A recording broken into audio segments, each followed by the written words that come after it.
I was in commercial real estate and I got out of commercial real estate to build buckets. And the amount of people that have done that historically is one person, and that's me. And I'd certainly never thought of, okay, I want to be an entrepreneur. What business can I start? It found me, like you stereotypically hear most entrepreneurs do.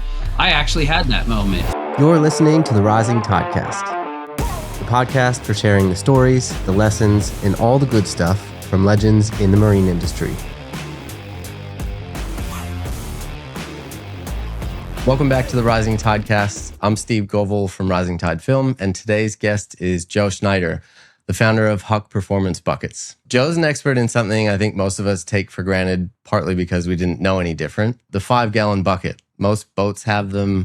Garages definitely have a few of them. Nobody generally thought twice about them, I thought, until hearing Joe's story, where one day he lost a bucket of bait and decided to reinvent one of the most useful tools out there. And it really lives up to the hype. It's something I think many people are happy to pay premium for. And when Joe and I recently talked, Joe, your passion's next level. Then I got one of your buckets and, you talked about all the design stuff. I didn't know how much more I could love a bucket until I got one of yours, and it's amazing. So thanks for being on. Yeah, thanks for having me. And before we go any further, I wouldn't say I'm an expert. I've just spent a lot more time than most people on 5-gallon buckets. So yes. I'll leave it at that. Yeah. All right. You make up for the expertise and the passion. We'll exactly. Say that. Yeah.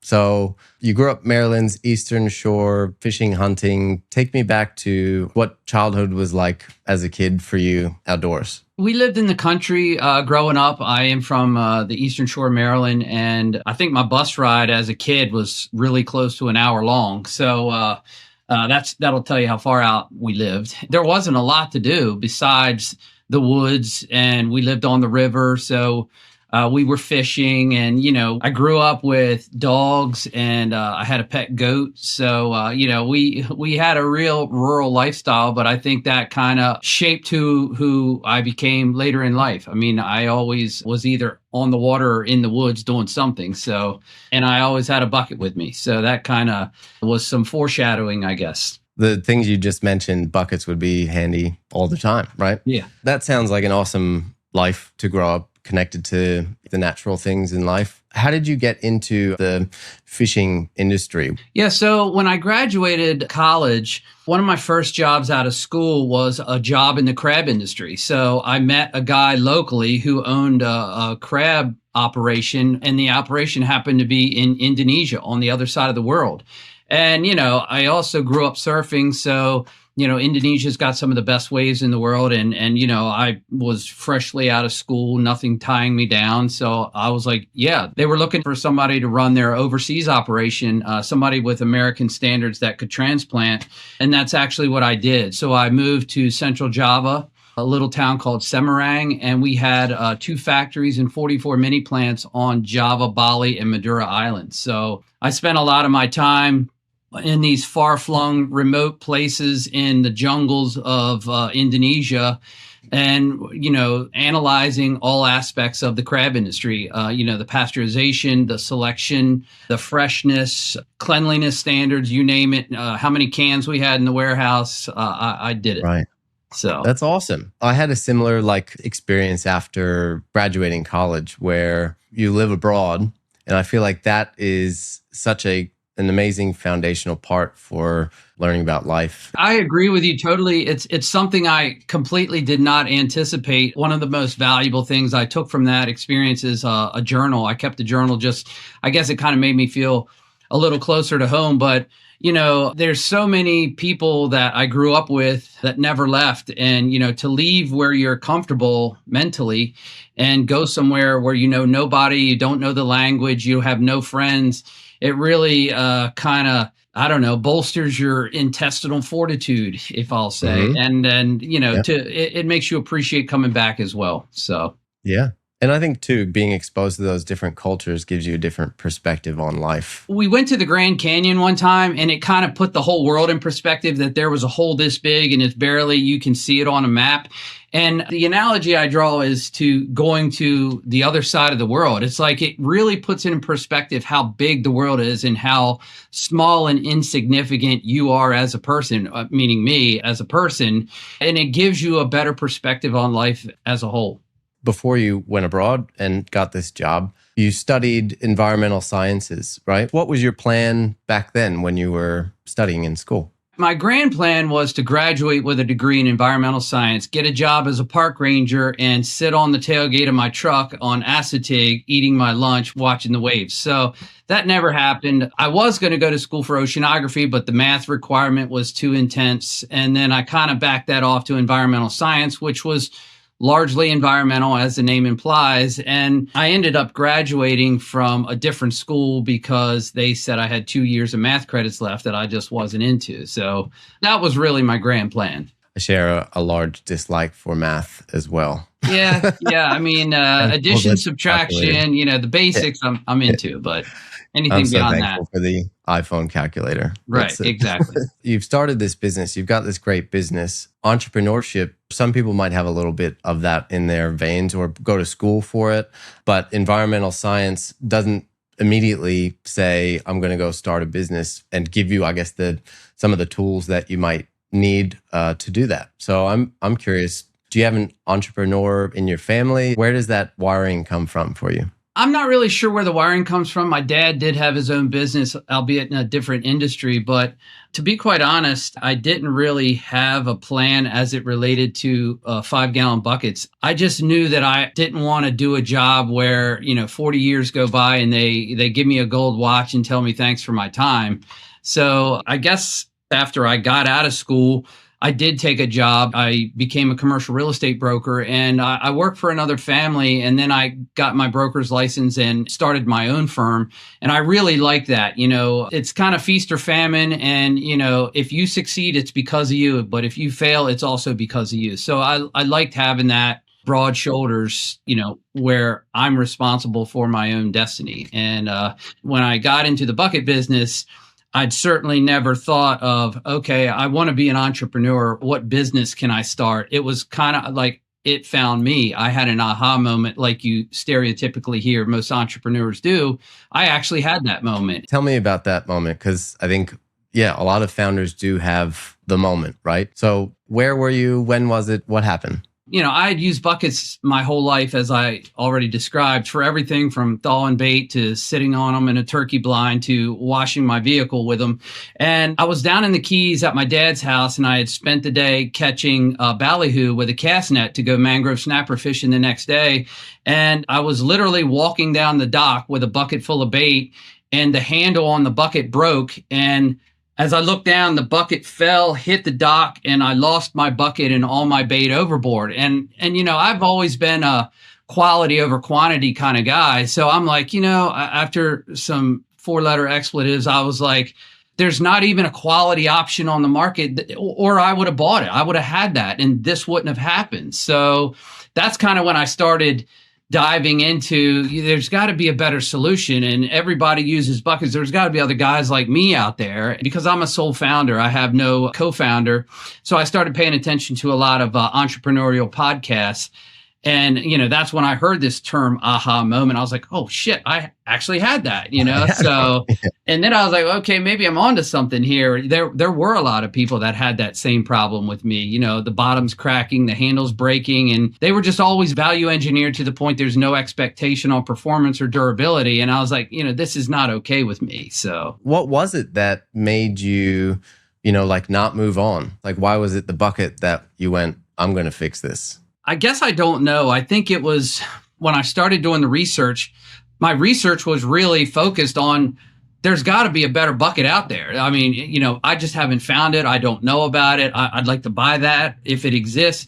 And I couldn't find it. And I was like, there's no way. And, I think somewhere in my research, I stumbled across the number of 400 million. So they make 400 million 5-gallon buckets every single year, every single 365-day cycle. And I'm like, and they're all crap, So yeah. I was like, there's got to be a better material.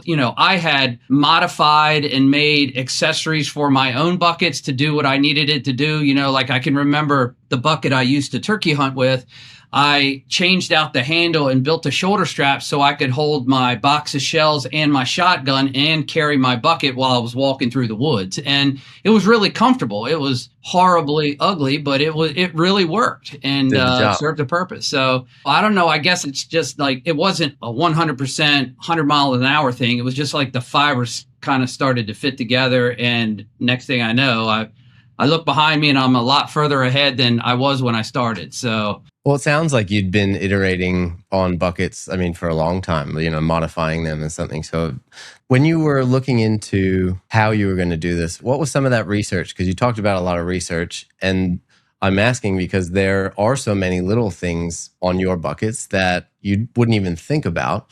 But I think you told me you made a list, right, of all the problems that you've ever had with a bucket. What was on that list? I think it was kind of a lucky thing, but I never took any business courses in college, because if I had, the naivete would not have shown through, and I would have said, okay, I can't do this because of this, this, and this. And I didn't have that background to stop me. And then, kind of back to what you said, after that happened down in the Keys, when I lost my bucket and my bait, I physically made a list of every problem I've ever had with a 5-gallon bucket. And I started, okay, this is how I'm going to fix the handle. And it was very non-scientific. You got to tell me, what were some of the things on the list? Well, the handle, the fact that the bucket's cracked. One of the things I did first was I built the first set of feet that are on the bottom of the bucket out of my son's Play-Doh. Because I'm like, a lot of people don't realize you grab the bottom of a bucket as often as you grab the handle, and there's never anything to hold on to. So I'm like, I got to make something on the bottom of this bucket that's intuitive, that whenever and wherever you grab it, there's something there to give you that extra control over. And I still have those parts. Now they're dry rotted and horrible looking, but they actually worked. And that's where the design for the first set of feet came from. Yeah, so, I love that. Yeah, like I said, it wasn't scientific. It was just me just kind of figuring it out. Well, I think too, being passionate about it, right? If you didn't have that, being unaware of what maybe the proper business way with the training and stuff would be to solve those problems, then you wouldn't have done maybe some of those things, forming it out of your son's Play-Doh. That's a really cool, ingenuitive thing that obviously is a great result. When I use the bucket and pour it, I'm thankful for those bottom feet and with the hand grips and perfect place for your fingers so you can pour it exactly how you want it. It's an awesome thing. I would still be in commercial real estate if I didn't. So that's right. Yeah. When you first decided, okay, I'm going to do this, who was the first person you told? It was actually my wife. I'll never forget. So I still have the first page of notes, and I was asleep, and I was like, I just can't take it anymore. So I got up, and it was 3:40 in the morning, and I was sitting at the kitchen table with a legal pad, and I was taking my notes okay, this is what I'm going to do to the handle. This is what and my wife woke up and she's like, what the hell are you doing? And I was like, I just can't stop thinking about this bucket thing. And, it's ironic, but I wrote the date and the time on my first page of notes to, refer back to. So yeah, it was my wife, and she has been 100% supportive for me from that minute. And she said, I'm going back to bed, but she did, was interested in hearing what and why I was doing. So what did she say when you shared that with her, that this is something that you felt you had to do, right? You were pulled to it. You couldn't stop. I think that's where great ideas and the passion comes from. I just found myself to have one foot on the boat, one foot on the dock. I was still in commercial real estate. I was still doing this bucket thing. But, when I was in commercial real estate, I was 100% commission. So the more time I spent on the buckets, the less time I spent on commercial real estate, the less money I made. So I got to a point, what I'll call it a jump off point, where, okay, I'm either going to stay in commercial real estate or I'm going to follow this crazy bucket idea. And I just said, I'm going all in on the buckets. And, it's funny, back to the naivete, I had a little bit of money in the bank, and I'm like, that's plenty. I was looking at the thermoforming processes that are out there, like rotational molding, injection molding, blow molding. I had no clue what costs were behind those. Okay, if I'm going to go this route, what that involved. And again, I was just committed and wanted to see it through. And I was excited because I was getting really good feedback. And, the nice thing with telling my wife is she's not as outdoorsy as I am. So it wasn't like she was just, blowing smoke up my dress, agreeing with me. She actually was a really good perspective from the other side to say, yeah, I can actually see this. I can see where there is no alternative and people would want something like that. So That's a great sounding board, and having that support, I think it's everything. And so once you decide, right, you've got something special and unique. I would imagine that you want to protect your kind of like intellectual property, because once somebody sees like what this product is, I would imagine everyone would try to copy it if they could do that. Like, so did you have to do like file patents and trademarks, and what did that whole like R&D process look like for you?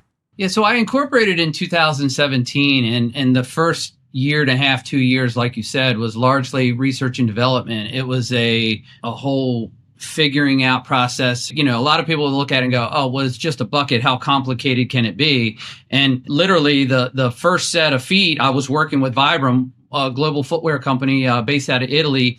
And my first set of feet had different tread patterns, different thicknesses, different materials. We were using a compression molded rubber. I came up with the tread pattern from the carapace of an alligator snapping turtle. So if you look at the shell of a snapping turtle and the ridges, if the foot was wet and you're going to empty or fill the bucket, I didn't want your fingers to slip off. So the tread pattern in the first set of feet actually digs into your fingers. It's angled at the middle of the bucket.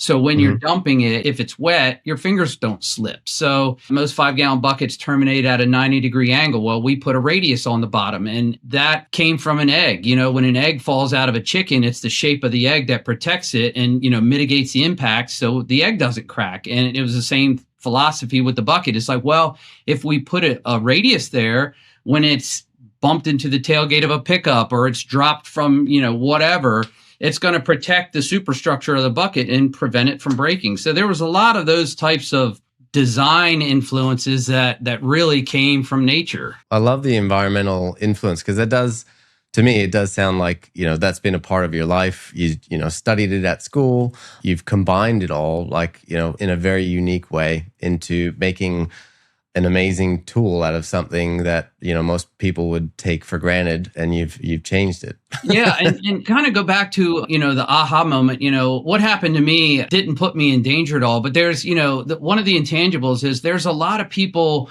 that get hurt. Like, when the bucket breaks, what do they do? Are they up on a ladder and they lose their balance? Or I know of a specific instance where a friend of mine, they were using 5-gallon buckets to carry boiling hot water that had been used to steam crabs, and the handle broke and the bucket fell and he got 2nd-degree burns on his leg and had to go to the hospital. So it's like, I don't know, but I'm sure there's a lot more of those types of stories. So the other part is, if I build a better product, then a lot of these things won't happen. And, whether it be on the job site or in the woods and someplace where you don't have access to help. There's so many little parts to making them special and perform the way that they do. What was one of the hardest engineering problems you had to handle? Was it the material, the feet, the handle? What was it? I guess if I had to say, we're the only bucket that the handle penetrates the side of the bucket.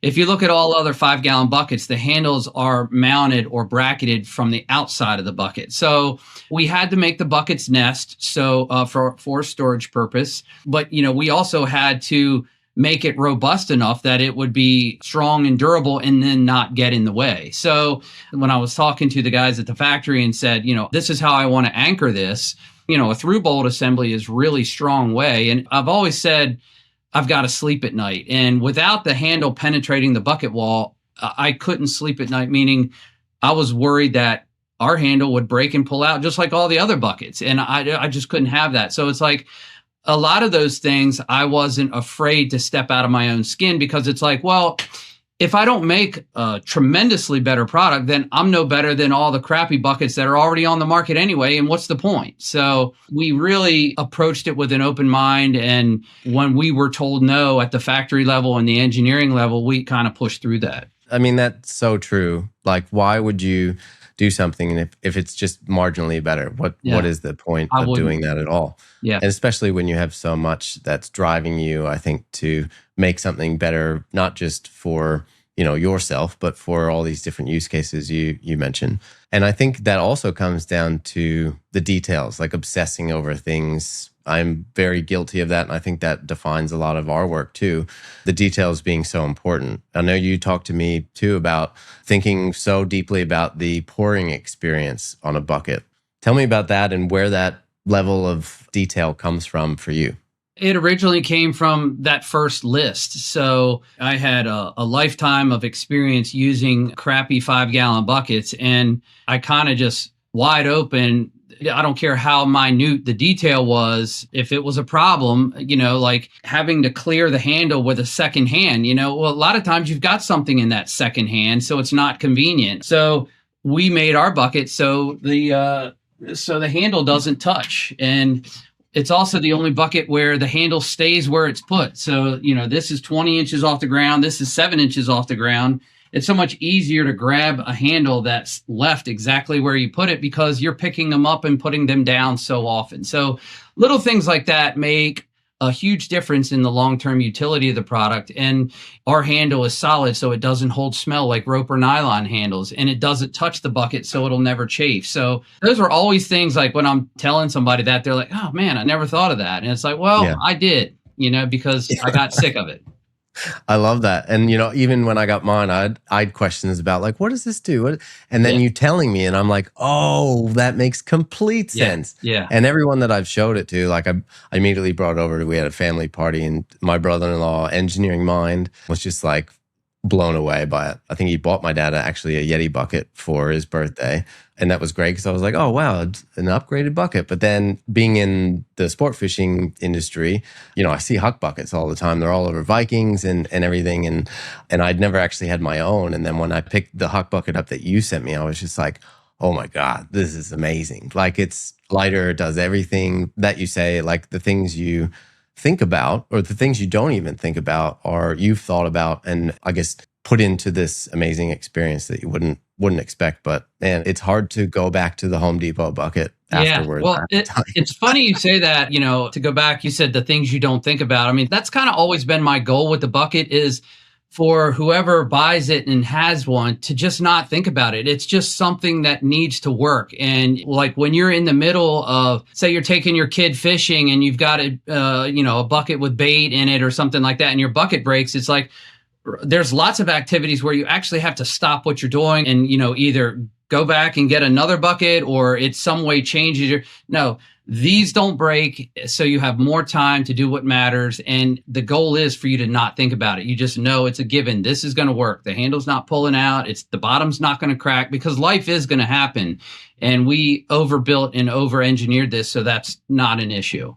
Yeah, now, if you hook it up to a skid steer or a crane or, which we've done as well, to try to. I was going to say, you have some torture tests. Yeah. And from the video, from the marketing background that, I come from, I love that stuff. Tell us a little bit about those torture tests, like what you do, and maybe start with the one maybe you were actually nervous about doing. Like, oh, is this going to work or is this going to break?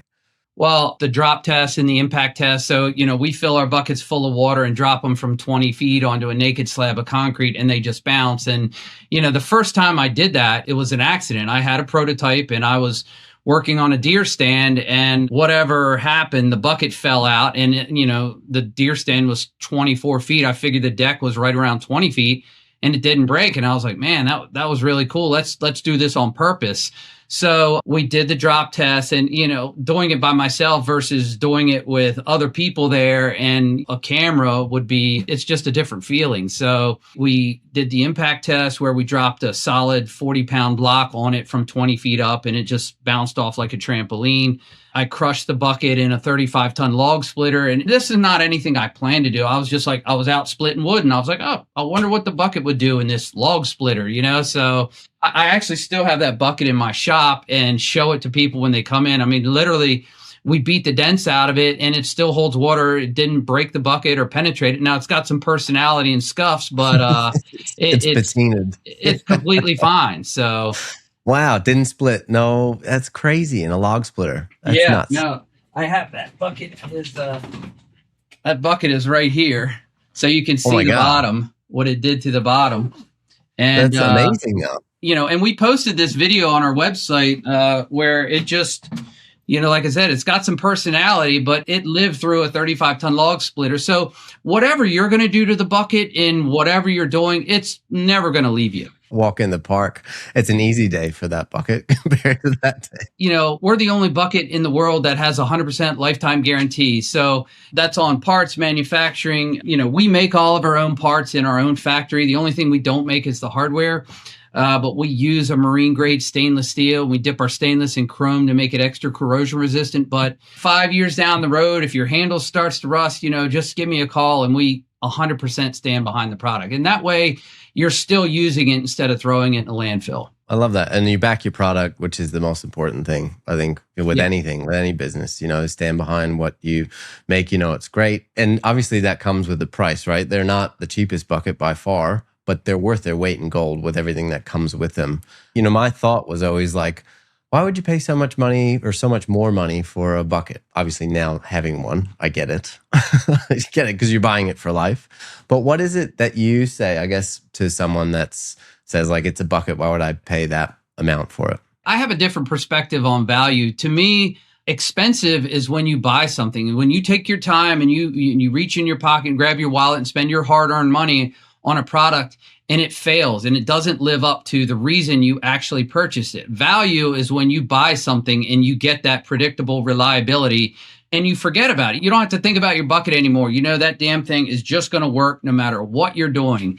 And we use best in class components. We're the only bucket that's not made out of high density polyethylene. We use a different material that is impact modified. The hardware that we use, the bolts have a break strength of 2,200 pounds per inch. So we did a strength test on the handle. The handle's rated at over 1,000 pounds. You can't put 1,000 pounds in a 5-gallon bucket. So we got a 2-ton engine hoist and 1,000 pounds of boulders, and it held 1,050 pounds for almost 15 minutes. And we're just like, okay, that's long enough. But, my point is to create a product and accessories that give you that reliability that a lot of the products on the market don't. 5-gallon buckets are different and they're so widely used the world over, in fact, because it's the perfect confluence of usefulness and ease of use. And when I say that, so a 7-gallon bucket is too heavy because, you're picking this up with your arm. You're not hooking it to a skid steer or a crane.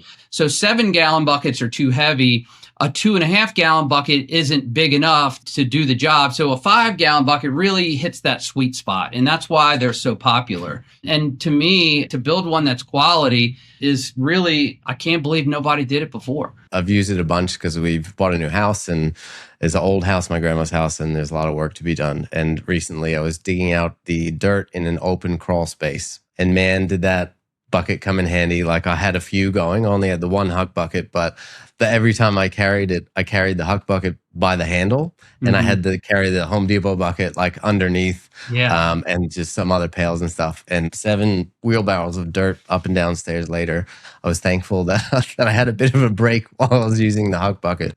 You can think that it's over-engineered, but I think until you actually get to use it in the different ways that you use a bucket, then that's when it becomes like, oh man, this is awesome. I love hearing those stories. And we recently had I didn't even know about it, but I was getting these orders from overseas, Italy and Germany. And I talked to the one guy and I said, how did you hear about us? And he said, oh, there was a great article in Yacht World magazine. And I said, can you send it to me? And so he sends me this article and, in Yachting Magazine or Yacht World or whatever it was. And, it's funny. It's a sailing magazine, obviously. And the guy, one of the best parts of the story was they had a big storm and he took the bucket that he got from God knows where, the Huck bucket up on his roof. And I guess the pitch of the roof, when he was repairing the roof, he was so enamored that the bucket didn't slide off and it didn't move in the wind and the weather that they were having. And so there's an article about him repairing a roof in a yachting magazine, but that was real. And obviously he liked it on his boat, but he got great use out of it other places. That is the use, like, where our worlds cross over too with the sport fishing side of things, like always on the back deck. It's not moving from under the chair. All the ones that I've, been and seen, and there's no sliding around. It's not damaging the teak. It's an amazing thing. I like that it has Italian shoes, though. That's good. Yeah, yeah, And yeah. but obviously the turtle shell inspiration about that, I think that's so cool. So like, that's what I love. I love understanding like what is the process behind this, or why is it this way? And it's so cool to hear those kind of like inspirations for doing that.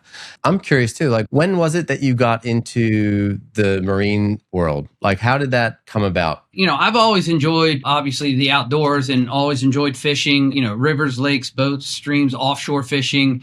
And I never really wanted, and still to this day, don't want this to be pigeonholed as just a fishing bucket, because it's really for anything you use 5-gallon buckets for. But just so happens in the boating industry, when I first started, I kind of did some informal studies at our local marina. I walked down the dock, and on the dock, there was 14 boats on the pier that I was walking down. And of those 14 boats, 12 of them had buckets. And of those 12 that had buckets, 11 had multiple buckets. And I was like, man, if you apply that math to every pier in this marina and every marina in the town, it's like there really might be something here with the buckets on the boats. So when I kind of looked further into it, every single boat, whether it's 20 feet or 200 feet, uses 5-gallon buckets. And I just thought that would be a really good market to start with, since they're already so widely used. So that is what kind of led me down that path. And obviously, all those guys that fish, they all hunt. And all those guys that fish and hunt camp. So the spill from one category to another was exponential. And that was a good thing too. Great observation. And one of the hardest ways to grow the business would be to market it, right? To get it out there. And especially in an industry where this is so based on referrals and word of mouth and things like that. But I think one thing that's worked well, at least in my business, is like aligning with a great brand that you'd love to work with that does help you, work with other brands and grow the business and stuff. How did you, I guess, get into the industry and grow that way? Because now seeing where you're at now, like you are an essential piece on many of the brands that I know, as far as like a new boat or a handover or something they use every day. Did you have a first partner like in the industry, or someone that said, yeah, we're going to stock Huck buckets and we're going to give this as part of our experience for our clients? Honestly, the first notable company I ever started working with was Viking Yachts. They're the largest sport fish builder in the world. They build over 50% of the market annually. I literally cold called them and spoke to somebody. They said, this is above my pay grade. You're going to have to talk to the lady I spoke with. Her name is Mary Faust. And they were giving away like some waterproof duffel bag at the point, when I called them, and I said, I build these buckets. I'd like to build you one. I got a hold of the Viking logo. I built one and actually drove to New Jersey to their headquarters and delivered it to them. And they have a pretty extensive marketing team. And they got back to me and said, we really like this and we would like to use this on our boats. And I was like, well, that's great, and they started ordering. And that was before they started Valhalla. So when they started Valhalla, they started ordering them for them. And, I was doing fishing tournaments at the same time, where there's fishing tournaments all over the world. So I really needed to get these buckets on the boats to be compared to the Home Depot buckets and the Yeti buckets and the Battle Wagon and all the other brands out there to go, yeah. So the guys could use them and say, yeah, these actually are different. And, as you alluded to, we were easily twice the cost of the other buckets. But, my argument was it's also, twice the utility and twice the durability and twice everything else that you don't have in the buckets you're already using. And, that industry is it's a big industry, but a really small nucleus. And a lot of those guys talk and, it kind of spread from one boat to another boat and one brand to another brand. And, a lot of times I was met with a lot of hesitation, and we do all the buckets for Regulator as well. And Owen, the gentleman that owned Regulator, when I walked into his showroom, he said, Joe, I've been fishing for 56 years. What the hell are you going to tell me about a 5-gallon bucket? And so he really wasn't of the mindset to give me a try. And after I left, he said, I got to hand it to you. There's a lot of things that you've thought of that I've never thought of on a bucket. And I really like your product. So they actually re-engineered the bracket down in the bilge to hold our buckets instead of the competition. And we have a great relationship with that brand today. So that's amazing. Yeah, it went well. Changing the boat around fitting a Huck bucket. I mean, like a small thing in it, but it makes a big difference. Like it shows that they value what you do and their customers do too, right? Yeah, I think they value the utility and recognize that all of the people that are using their boats are using 5-gallon buckets. We come along and we built the same quality in a bucket that they built in a hull. And there was a great relationship there. We share the same audience, but we don't compete, and let's work together. That was really the impetus of the relationship. I love that. How does feedback work for you? Because I think a lot of the companies I work with, like they love customer feedback. It helps them iterate, their product. They are always looking to do things better. It sounds like you have a passion and all these great ideas that have come from your own use case. Is there also the feedback from, at least in the fishing industry, like, captains and mates and how they use it, and wouldn't this be great? Or has it just always been, this is my vision, this is how I see it work and how people like it? Yeah, so I love the customer. I love hearing and interacting with, we do custom buckets as well. So a lot of times somebody will send us their transom art or they'll place an order. We sell direct to consumer and wholesale.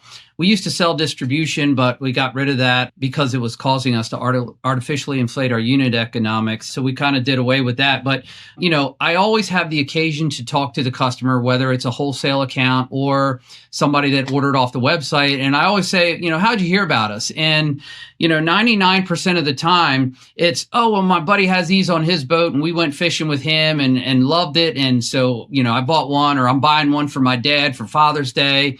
And, it's kind of, when somebody does buy one from us, we actually include a stamped self-addressed card that says, tell us what you love. Tell us what you didn't love. We'd love to hear from you. We'll send you a free beer koozie for your thoughts, and we just encourage the customer to say, what would you like to see us build? What would you like more or less of? And if you like the bucket, tell your friends. If you don't like the bucket, tell us, so we've always encouraged that real open communication. When you go to the website, they can text us, they can email us. So I've got my phone number on, my cell phone number on Google, so there's no hiding behind, or I want to hear from it, good or bad. So for customer service, that's a huge thing.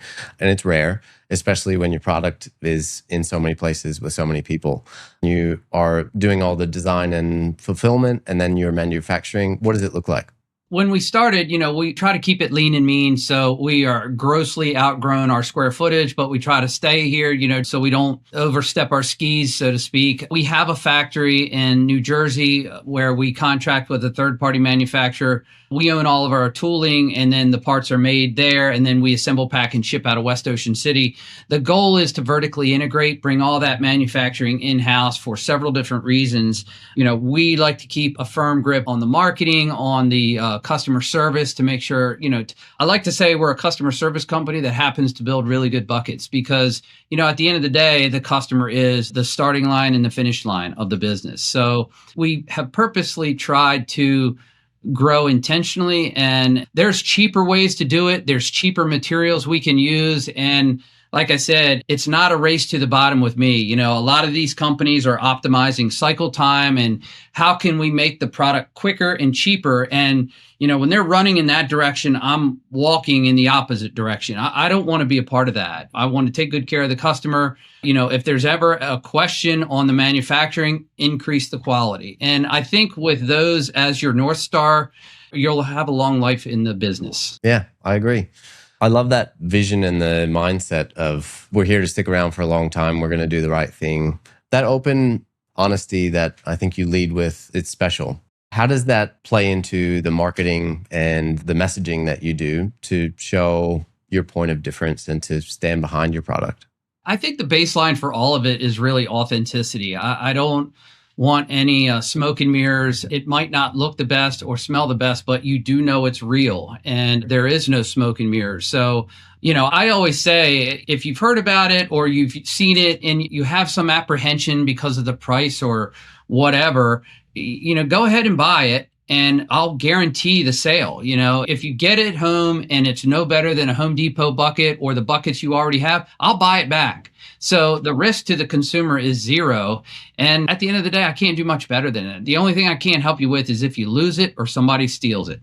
And I guess we could put an air tag in it, but just haven't gotten there yet. They would definitely be a hot commodity though. Have you done a comparison like of the Home Depot? I know you probably wouldn't want to put like a Yeti brand up against it because that's not a great thing as far as like brand bashing, but a Home Depot bucket or a general one. Do you have any of those videos that you've made as far as like the torture tests? I don't really focus on the competition at all. I mean, I know there's competition out there, but I think there's only 24 hours in a day. And I think if I spend the majority of that time focused on my own product and how I can iterate and make it better, which there have been several iterations, then I think that's what I should pay attention to instead of worrying about the competition. I kind of let those play itself out. And if somebody thinks that they would prefer ours over theirs, then, so be it. But if it's the other way around, then that's okay too. That's a great way to be. You're just so focused on improving and all of the things that matter to the customers.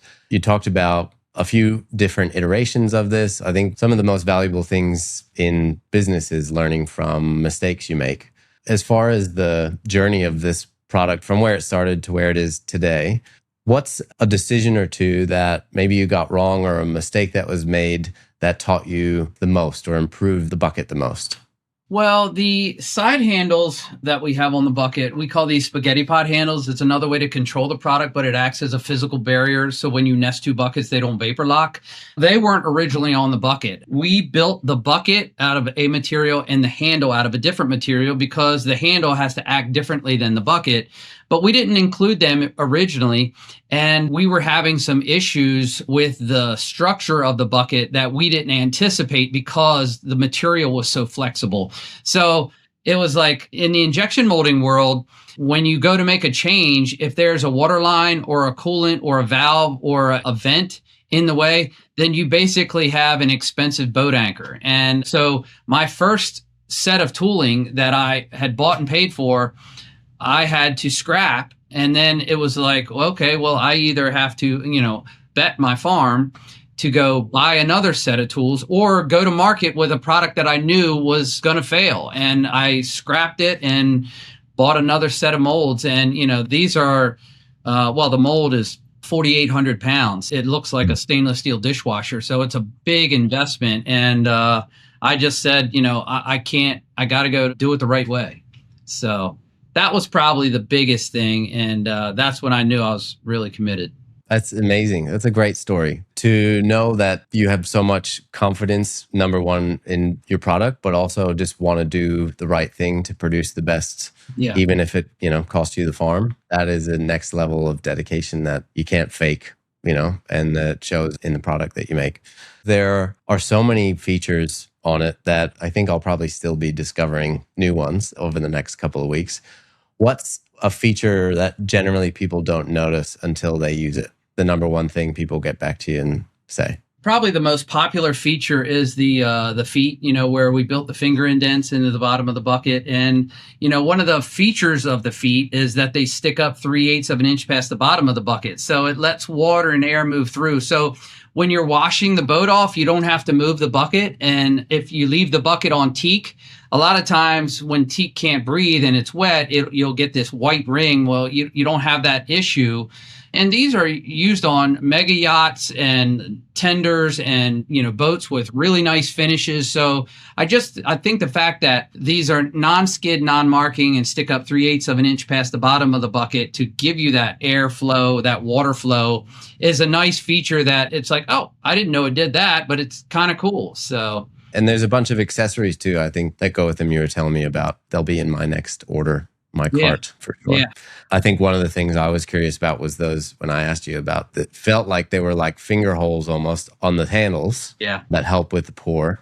But you told me they were actually like locking, I believe, for some of the accessories, like a lid or something. Is that right? Yeah, so this is actually our third iteration of a handle. We redesigned this handle because it works in conjunction with our lid. Our lid is completely waterproof.